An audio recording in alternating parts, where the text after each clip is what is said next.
ধনী ব্যক্তি কি সবসময় দামি গাড়িতে চড়েন, দামি পোশাক পরেন, ফার্স্ট ক্লাস ভ্রমণ করেন? যদি এমন কিছু কোয়েশ্চেন আপনার মাথার মধ্যে ঘুরে, তাহলে আমি বলবো যে না, একদমই ভুল ধারণা আপনার।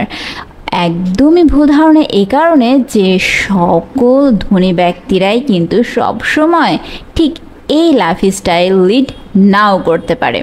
সো ধনী হতে চাইলে যেসব সূত্র আপনাকে মানতেই হবে, আজকের ভিডিওতে আমরা সেই টপিকগুলো নিয়েই আলোচনা করব। সো হ্যালো ভিউয়ার্স, আশা করছি সবাই অনেক ভালো আছেন আর শুরু থেকে শেষ পর্যন্ত আমাদের সঙ্গেই থাকবেন, কারণ এখানে আপনারা আপনাদের হয়তো খুব কাঙ্ক্ষিত কিছু টিপস অ্যান্ড ট্রিক্স পেয়ে যেতে পারেন ধনী হওয়ার জন্য।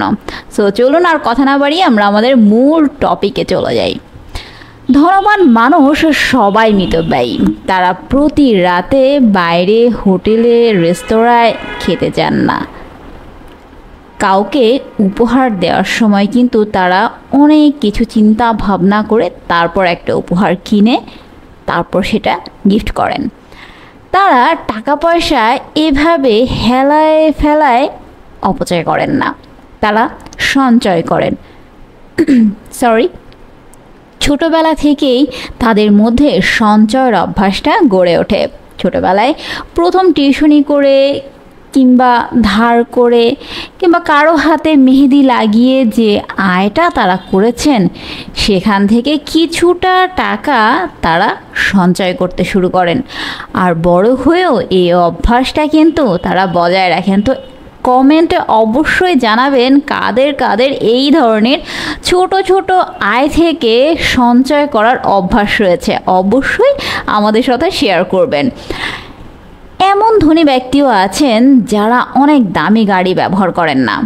গাড়ি দামি ব্যবহার করতেই হবে এমন কোনো লজিক তাদের কাছে নেই।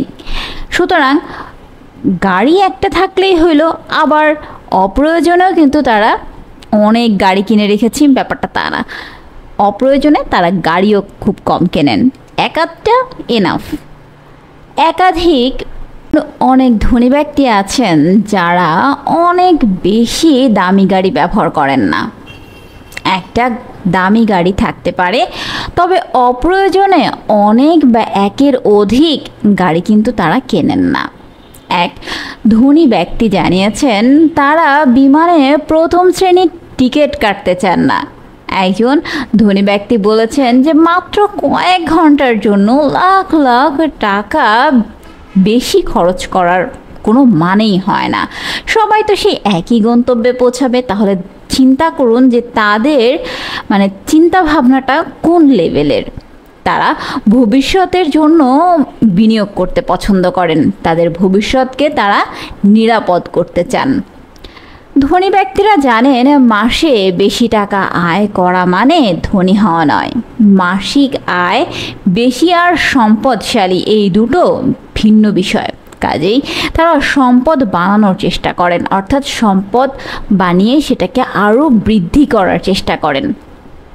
মাসে অনেক আয় করে তা উড়িয়ে দেওয়ার মতো বোকা তারা নন। তারা টাকার সবচেয়ে সুন্দর ব্যবহারে বিশ্বাসী, সর্বোত্তম ব্যবহার যেটাকে বলে। তারা যখন চুল কাটতে যান সবচেয়ে দামি জায়গায় কখনোই যান না।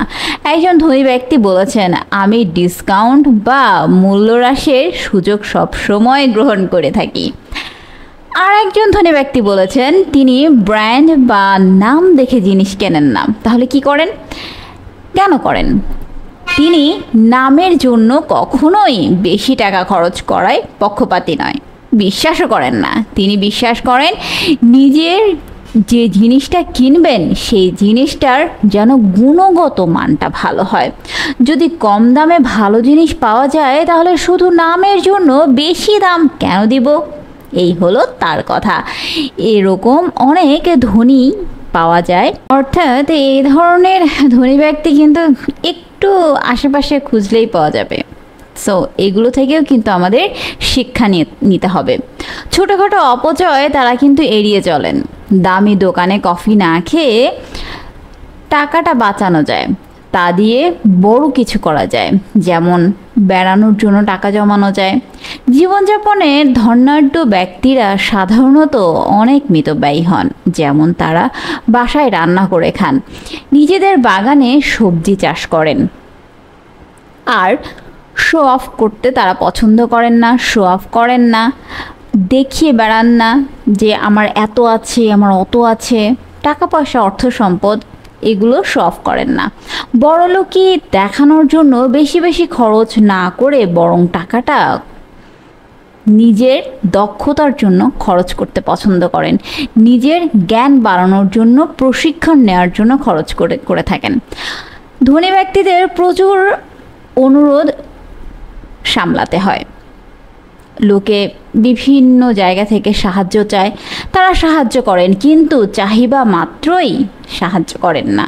কেউ বলেন আপনি নিজে কত জোগাড় করতে পারলেন, আমি তার সমপরিমাণ টাকা আপনাকে দিব। আবার কেউ বলেন যে আমাকে এই কাজটা করে দিন, তার বিনিময়ে আমি আপনাকে পারিশ্রমিক হিসাবে এই অর্থটা প্রদান করব। তারা একটা টাকাও অকারণে খরচ করেন না।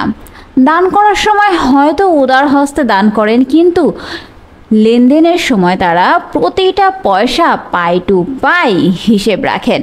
ব্যবসায়ের নীতি তারা কঠোরভাবে মেনে চলেন। কোনো বিনিয়োগের সময় তারা দেখেন এটা কতদিনে লাভজনক হবে। ব্যবসা মানে দান করা নয়।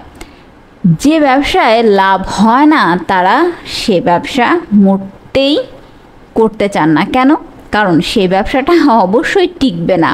কাজেই লাভ হয় না এমন জায়গায় তারা কখনোই পয়সা ইনভেস্ট করেন না। সুতরাং এক এক ধনী লোক হয়তো এক এক রকম। বড় বাড়ি, বড় গাড়ি, ব্যক্তিগত জেট, সোনার কমোড, এ ধরনের বিলাসবহুল জীবনের কথা আমরা কিন্তু হামেশাই শুনি বা পড়ি। তবে বিভিন্ন রিসার্চের মধ্যে, বিভিন্ন ইনফরমেশনের মধ্যে জানা যায় যে যা থেকে অপচয় না করা, মিতব্যয়ী, বুদ্ধিমত্তার সঙ্গে বিনিয়োগ করা, নিজেদের দক্ষতা বাড়ানোর মতো পরামর্শগুলো উঠে এসেছে, যার দ্বারা আমরা খুব সহজেই নিজেদেরকে একটু একটু করে সঞ্চয়ের মাধ্যমে আরও বড় হিসাবে তৈরি করতে পারি, নিজেদেরকে আরও ধনী হিসাবে তৈরি করতে পারি। তো এই ছিল আমাদের আজকের আলোচনা। আশা করছি আপনারা এই ভিডিও থেকে যা ইনফরমেশনগুলো পেয়েছেন সেগুলো থেকে উপকৃত হবেন। দেখা হচ্ছে নেক্সট ভিডিওতে। অবশ্যই কমেন্ট করে জানাবেন ভিডিওগুলো থেকে আপনারা কতটুকু উপকৃত হচ্ছেন। ভালো লাগলে জানাবেন, ভালো না লাগলেও জানাবেন, কোনো সমস্যা নেই। দেখা হচ্ছে নেক্সট ভিডিওতে। সে পর্যন্ত সবাই ভালো থাকবেন, আমাদের চ্যানেলটির সঙ্গেই থাকবেন। আল্লাহ হাফেজ।